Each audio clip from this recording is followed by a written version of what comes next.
ரிக்வேதத்துல புதஞ்சிருக்கிற ஒரு பொக்கிஷந்தான் இந்த சுபர்ண சூக்தம்.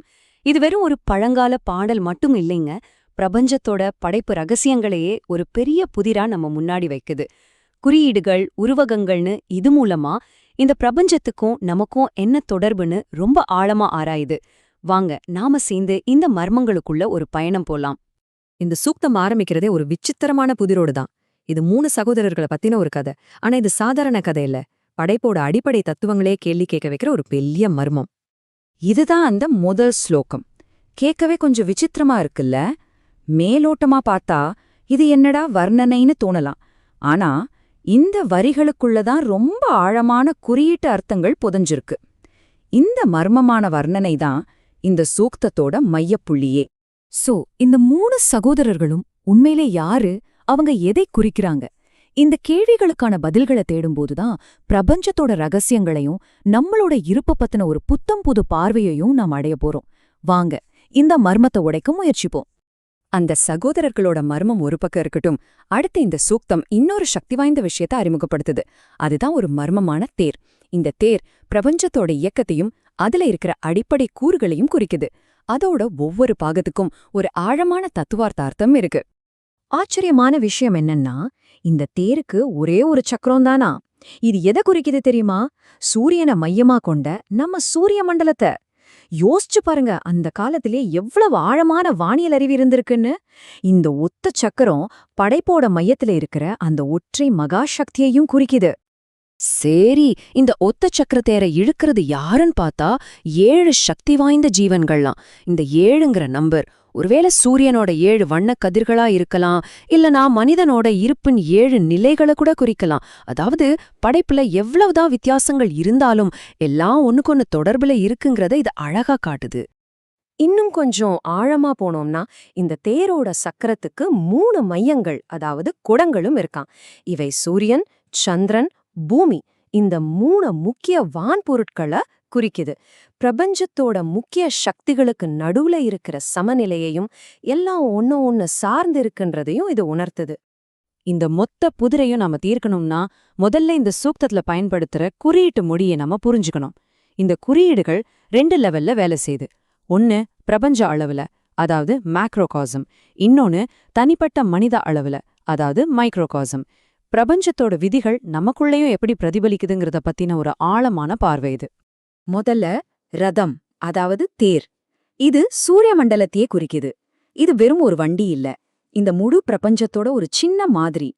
படிப்போட விதிகளும் இயக்கமும் எப்படி இருக்குங்கிறதுக்கான ஒரு குறியீடு தான் இந்த ரதம். இங்கதான் ஒரு ரொம்பவே சுவாரஸ்யமான விஷயம் வருது. இந்த பிரபஞ்ச அளவுல இருக்கிற குறியீடு நமக்குள்ளேயும் வேலை செய்தான். எப்படின்னா, அந்த தேர் சூரிய மண்டலத்தை குறிக்குது இல்லையா? அதே மாதிரி நம்ம உடம்பு இந்த பிரபஞ்சத்தோட ஒரு சின்ன மாடல், ஒரு மைக்ரோகாசம். சொல்லப்போனா நம்ம ஒவ்வொருத்தருமே ஒரு குட்டி பிரபஞ்சம் மாதிரி தான். அடுத்து வர்றது அஸ்வம், அதாவது குதிரை. இது சூரியன்ல இருந்து வர்ற உயிர் சக்திய, அந்த நெருப்பு குறிக்குது. இந்த உயிர் சக்தி தான் பிரபஞ்சத்துல இருக்கிற எல்லாத்துக்கும் ஆற்றல கொடுக்குது.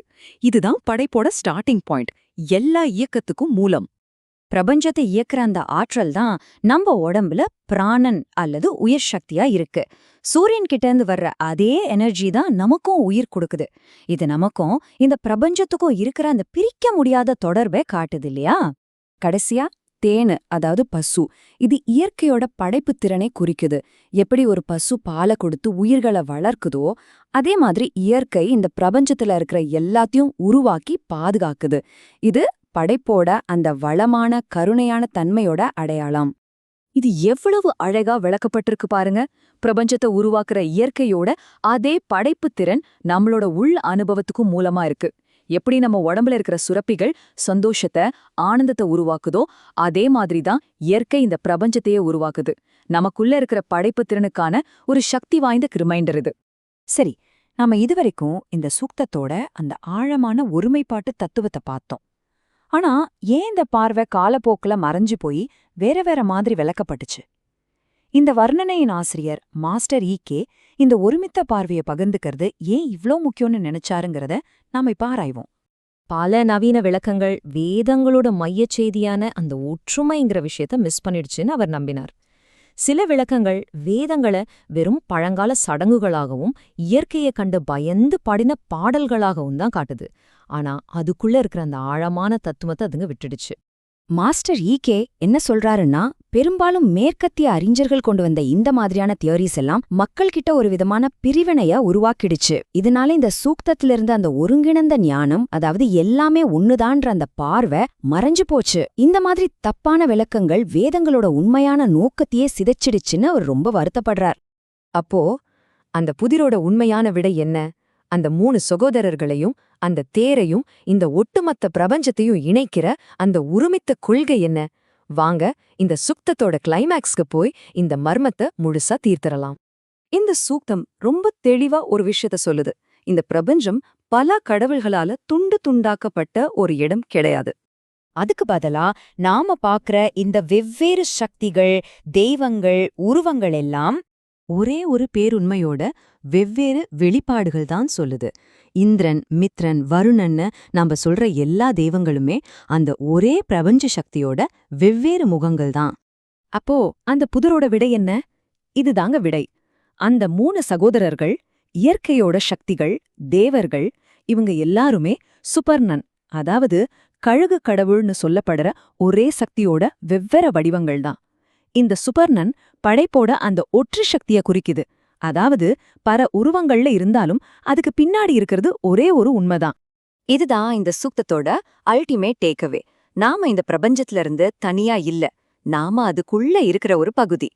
பேரண்டமோ சிற்றண்டமோ ஒன்னோட ஒன்னு பின்னி பிணைஞ்சிருக்கு. பிரபஞ்சத்தோட விதிகள் நமக்கும் பொருந்தும். கடைசியா இந்த சூக்தம் நம்ம மனசுல ஒரு பெரிய கேள்வியை விதைச்சிட்டு போகுது.